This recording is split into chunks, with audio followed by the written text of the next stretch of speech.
Bonjour, bonjour et merci d'être fidèle à notre rendez-vous Qu'est-ce qu'on mange ? Comme vous le savez, c'est le rendez-vous des amateurs de cuisine du monde, une émission que nous présentons avec le responsable de l'Académie des arts culinaires créoles, représenté aujourd'hui par Nicole Etienne. Bonjour. Bonjour. Aussi avec des chefs et une nutritionniste qui nous accompagne chaque semaine. Le chef du jour, c'est Catherine Lebon. Catherine Lebon est la gérante du restaurant Plaisir Caraïbes à Villeneuve-Saint-Georges, dans le Val-de-Marne, tout près de Paris. Et notre nutritionniste, c'est Vanessa Merrill-Mamère. Elle fait partie du comité scientifique de Nutri-Créole. Vanessa qu'on retrouve après des années parisiennes, sous le soleil de la Guadeloupe, pendant que nous, on profite du gris parisien. Bonjour Vanessa. Bonjour, bonjour. Alors, comme nous on a du gris, il fait quel temps chez vous aujourd'hui ? Moi, j'ai du bleu, un joli bleu azur. Vous voyez un peu ? Oui, je vois. Faites-nous rêver. Voilà. Bleu azur et le beau jaune brillant du soleil. Ben, voilà. Nous, on n'a pas ça malheureusement. On aura ça. Il paraît, on aura ça un jour. Une espèce Voilà, mais on dirait que c'est une espèce en voie de disparition, le soleil là à Paris. Oui, c'est vrai. C'est vrai. Paraît. Mais en tout cas, je vous demande ces nouvelles du temps parce que c'est aussi en fonction du temps qu'il fait qu'on décide de cuisiner. Hein. C'est vrai. Bien souvent, il fait gris, il fait froid. On a envie de quelque chose qui réconforte en fait. Hein. C'est Exactement. Un peu justement le but des aliments réconfortants comme une bonne soupe ou alors un plat en sauce, quelque chose qui va un peu... ou un plat de chez nous. Quand on est à Paris, qu'il fait gris, on se dit, bon, je vais faire un petit plat de chez moi, ça va me donner un peu de baume au cœur, en fait. Et on verra du soleil. Exactement. Et ça marche le plus souvent, je trouve. Voilà. Et comme tous les samedis, Vanessa, on va vous demander un conseil pour bien profiter de ce qu'on a à manger. Le conseil que je vais vous demander aujourd'hui, c'est concernant l'utilisation des matières grasses. Qu'est-ce que vous conseillez et quel genre de matières grasses on peut utiliser pour ne pas faire trop de bêtises, hein, pour être en bonne forme après ? D'accord, très bien. C'est une excellente question parce que c'est une des questions qui revient le plus souvent et surtout, on a très très peur des matières grasses. On se dit, ah là là, il faut pas que je mange de gras, etc. Mais en fait, on a besoin de bonnes matières grasses. On en a besoin. Il ne faut pas surtout pas en avoir complètement peur et les éliminer de notre alimentation. Par contre, effectivement, il faut faire attention à la qualité des matières grasses, c'est-à-dire est-ce que ce sont des bonnes huiles de première pression à froid ? Est-ce que la viande que je vais consommer vient d'un élevage plutôt traditionnel plutôt que d'un élevage industriel ? Est-ce que mes œufs sont des œufs riches en oméga 3, etc., etc. Il faut vraiment s'attabler à connaître la qualité de ces matières grasses et aussi à éviter le piège des matières grasses cachées. On ne peut pas consommer en fait on peut pas contrôler leur qualité. Par exemple, il y a beaucoup de matières grasses de mauvaise qualité cachées dans les viennoiseries, les barres chocolatées, les glaces, les plats cuisinés et les produits de snacking en général. Hein, on pense bien aux chips et autres apéritifs. Donc ça, c'est les matières grasses cachées qui sont déjà incluses dans le produit ajouté par les industriels et qu'on ne peut pas contrôler en fait la qualité. Donc il vaut mieux vraiment faire attention à ça. Et il y a les matières grasses qu'on ajoute soi-même à nos plats, par exemple la cuillère d'huile qu'on va ajouter, le beurre et les autres choses comme ça. Ça, on peut contrôler leur qualité. Et donc, vraiment, s'attacher à consommer des huiles de qualité première pression à froid, hein, les huiles vierges, par exemple l'huile d'olive. Aussi, on peut consommer de l'huile de colza qui est intéressante. Et puis aussi, dernier point, il y a les oméga 3. Ce sont les matières grasses qu'on ne consomme pas assez, mais qui sont très très bonnes pour la santé. Donc, quand on dit oméga 3, souvent on pense à une question que je vous pose. Ah, je sais pas. Enfin... Oméga 3, on pense souvent au poisson gras. Ah, c'est vrai. Oui, oui. Mais... Et oui. On parle souvent saumon, oméga 3, exactement, les maquereaux, les sardines. Donc ça, il faut y penser aussi.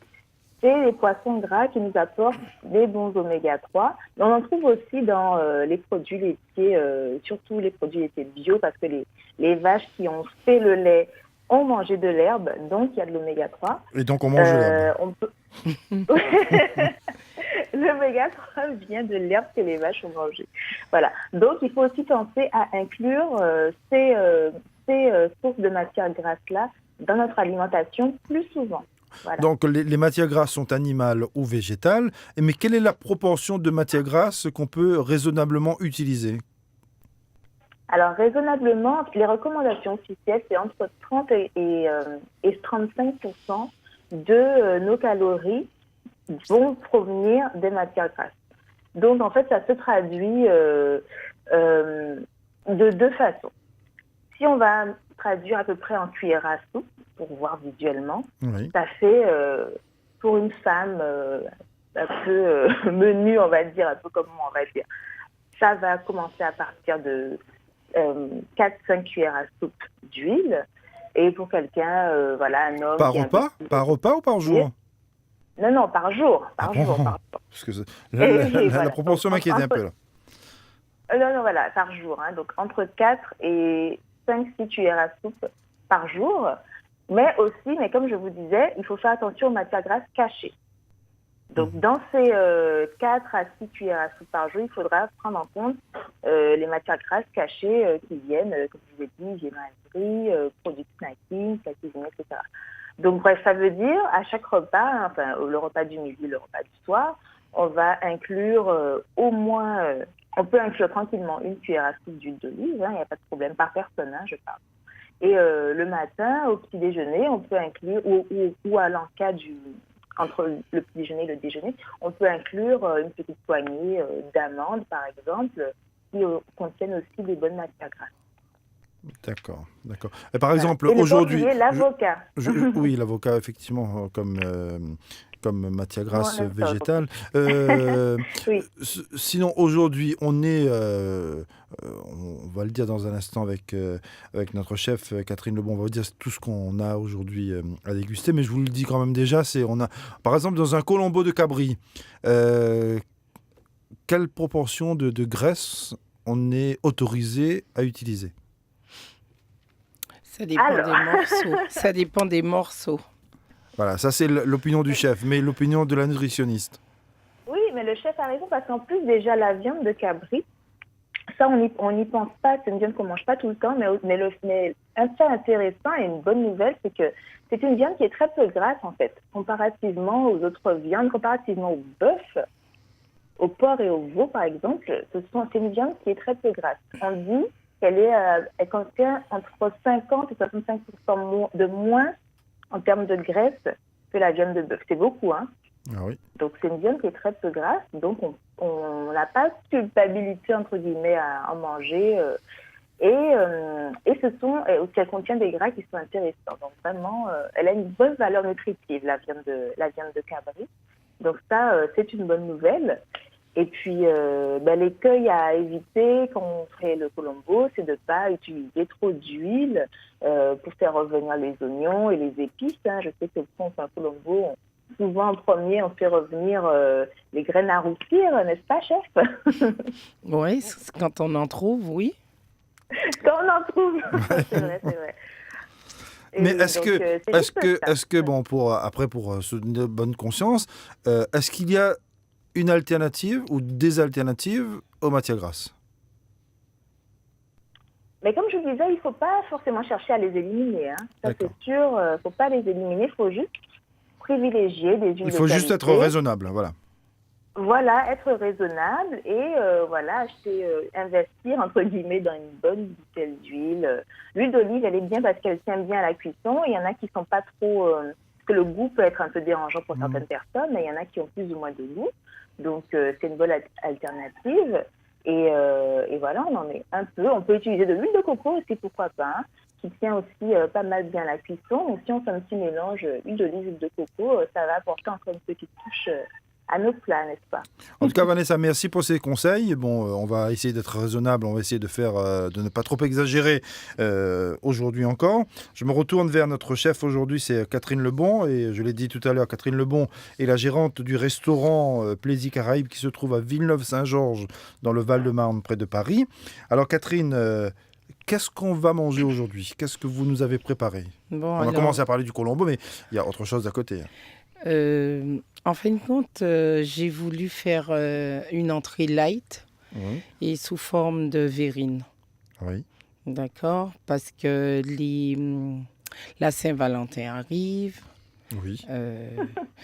Il faut trouver des idées et il faut aussi ménager le corps. D'accord. Mais on va faire la Saint-Valentin tous les jours. Ça sera plus simple. Non. Alors, du coup, j'ai opté pour des verrines avec C'est des concombres. j'ai dans mon panier Ouais. un peu ce que j'ai utilisé pour préparer. Concombre. Concombre, Oui. des petites tomates, Oui. et puis Persil. persil. Là, c'est pour le dégradé de couleur.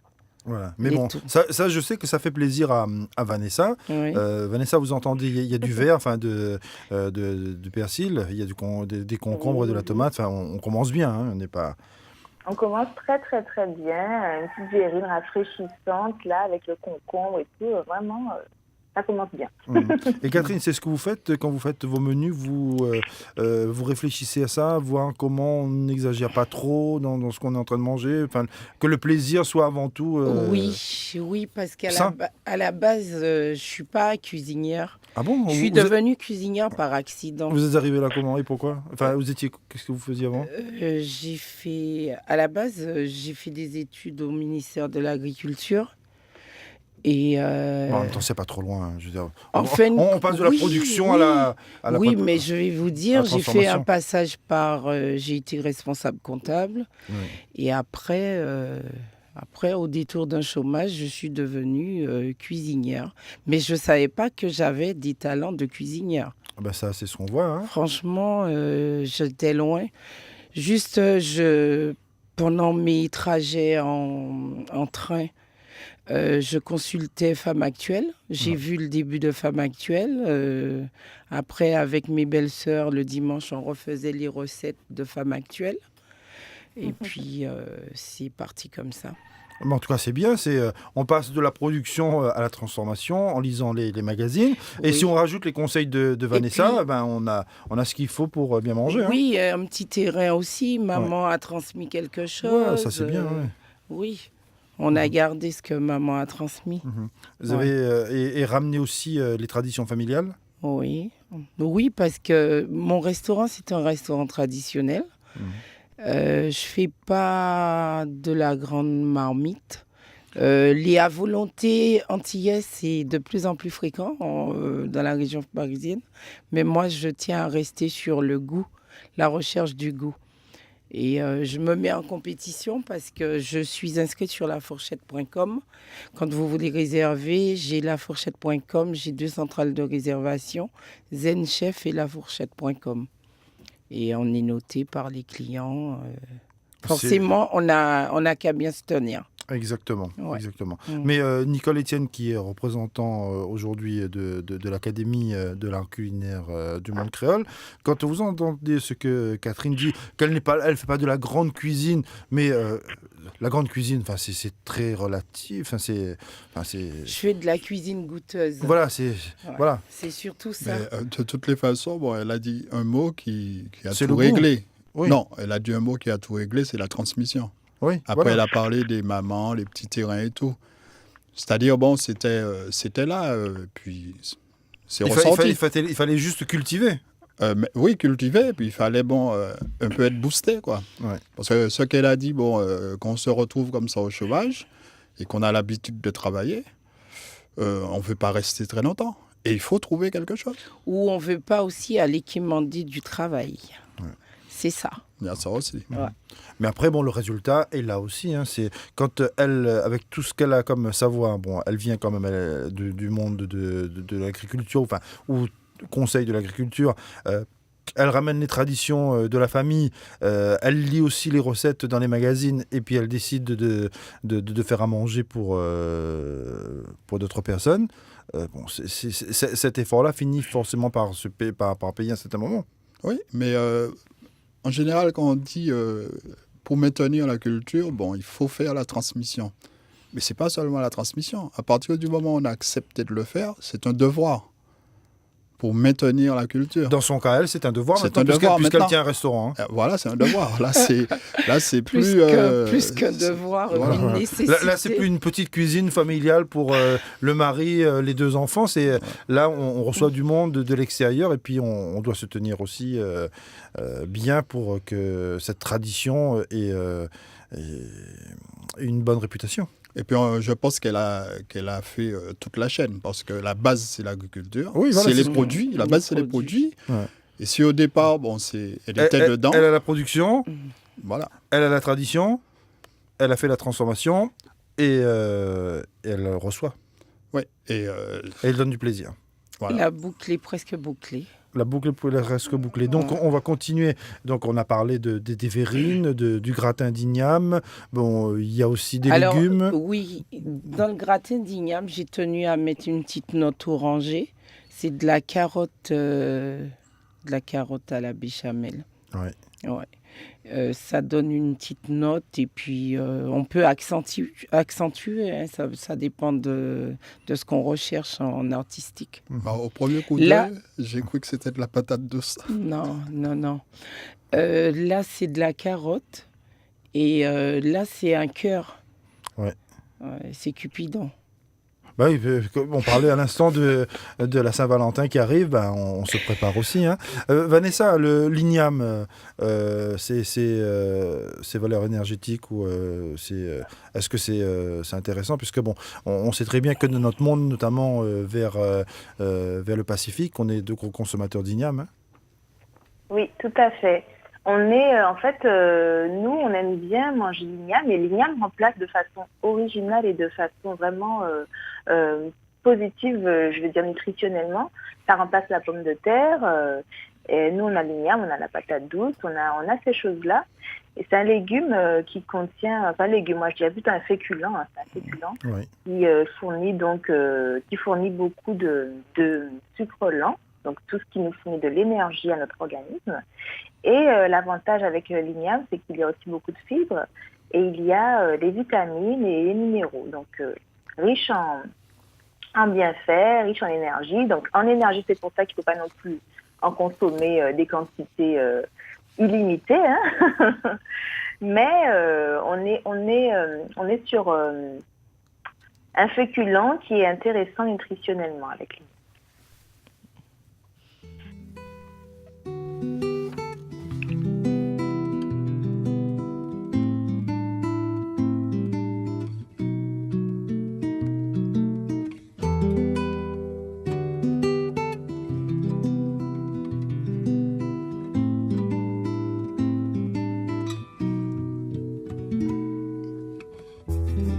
Papa yo fait au Liban, Nancy, Bordeaux, Pondichéry. Grand maman yo à Saint-Domingue, Syrie, Roseau ou Haïti. Si nous dit en nous, c'est africain. Alors pourquoi nous c'est ni mépris? Qui laisse ça dans nous qui est authentique? Tout le monde qui là, c'est mon vini. Combat là, ça pas fini. Tout a ok fini. Ti nèg, ti blanc ou ti indien, ou c'est un ti guadeloupéen. Combat là ça pas fini. Tout a ok fini.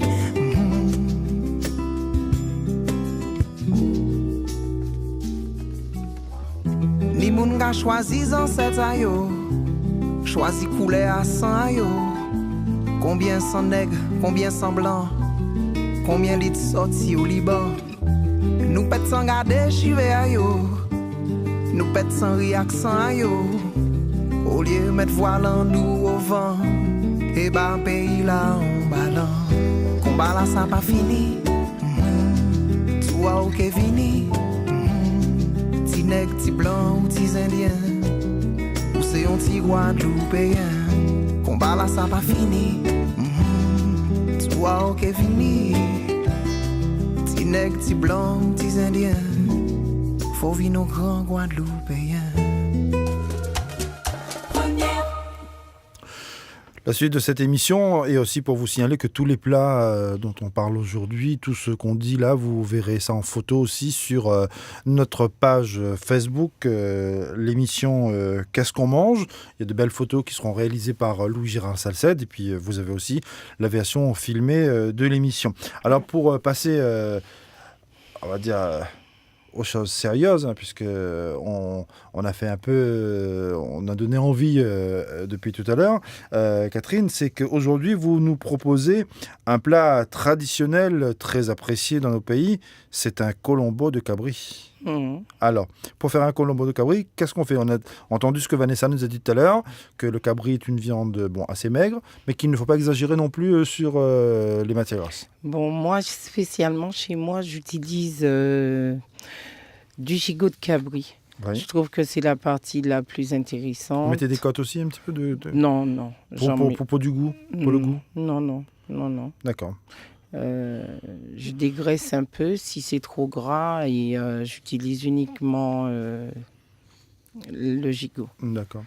C'est un plat traditionnel. Là, on parle du colombo de Guadeloupe. C'est arrivé comment ? C'est arrivé par l'immigration indienne ? Oui, vous dites très bien. Les Indiens ont ramené avec eux c'est ce qu'on appelle le colombo. Et forcément, on a été imprégné.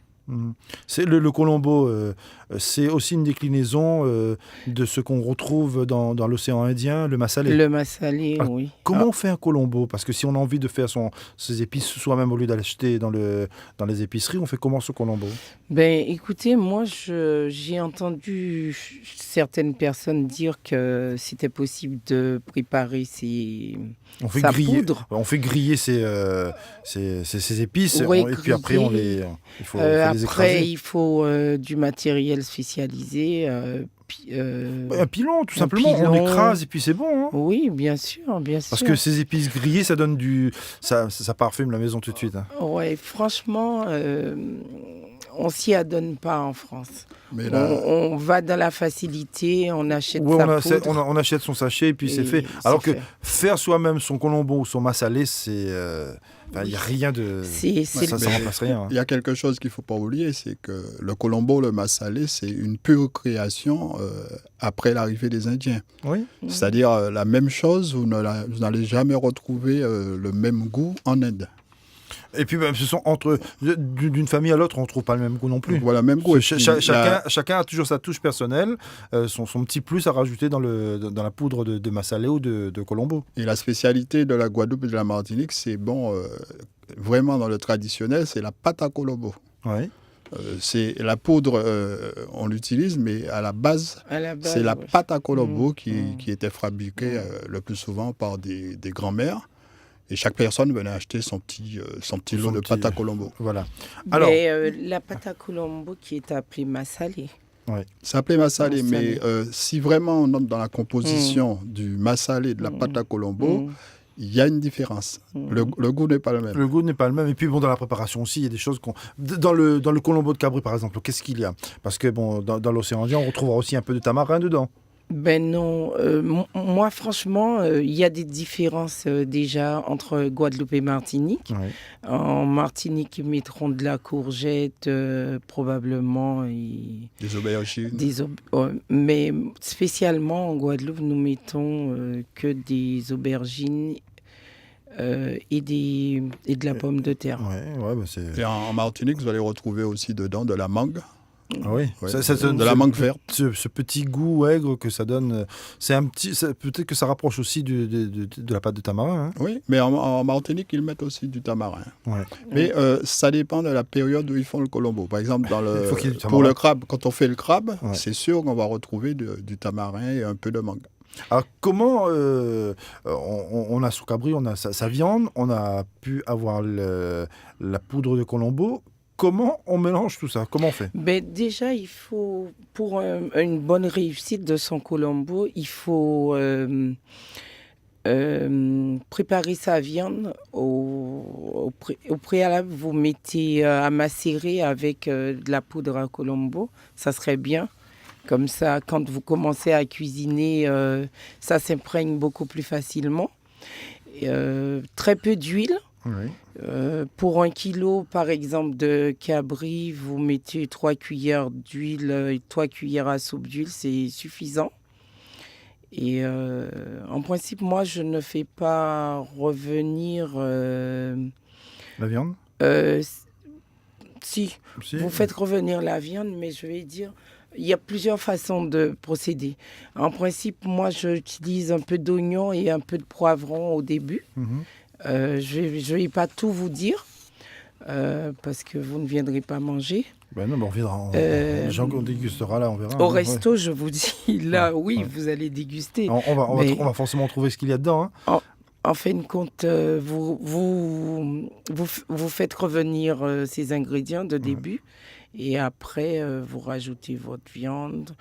Pas trop revenu la viande. Oui, ouais. C'est pas nécessaire. Non, en fin non, de non. compte, Mais on peut le faire aussi à l'étouffée presque. Hein. oui, on va au plus pratique parce que Qu'est-ce qu'on met dedans? On met sa viande, bon, on a mis son huile, des oignons, de Oui. l'ail, une tomate ou pas? moi, en principe, diététiquement parlant, je fais pas revenir l'ail. D'accord. Je sais qu'il y en a qui le font, moi je Mhm. fais pas.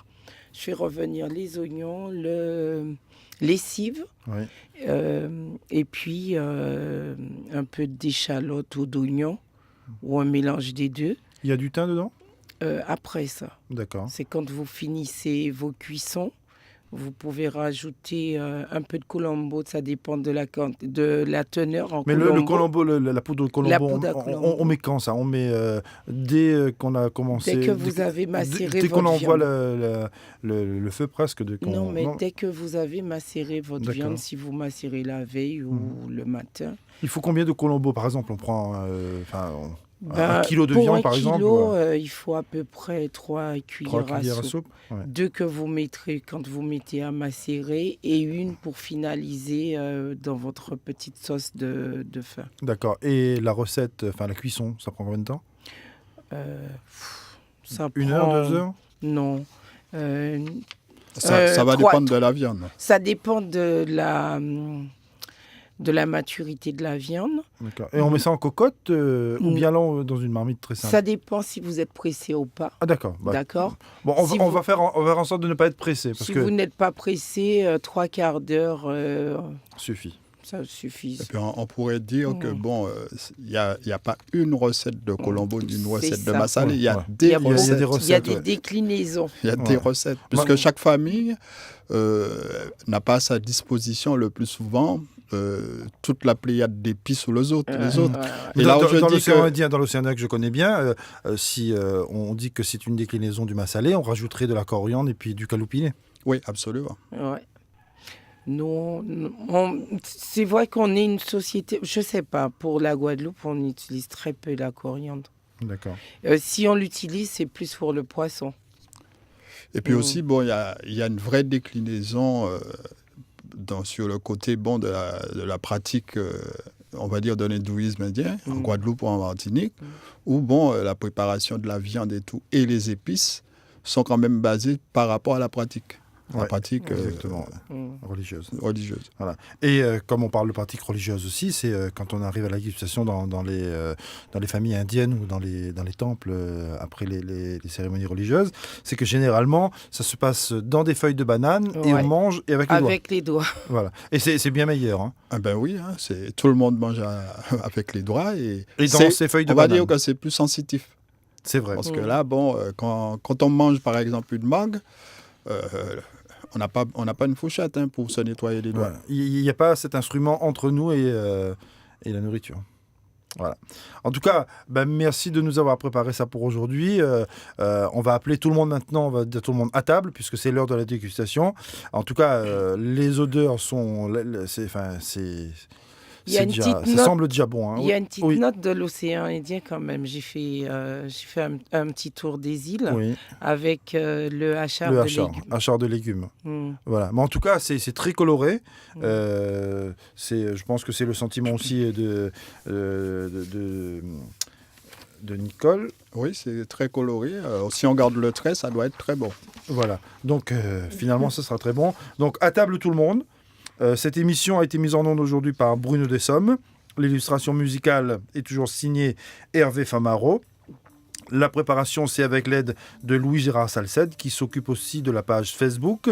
C'est la page où vous allez retrouver toutes les photos de l'émission et des plats que nous proposons. Vous aurez aussi les recettes, les conseils de Vanessa, ainsi que la vidéo de l'émission qui est aussi en radio filmée.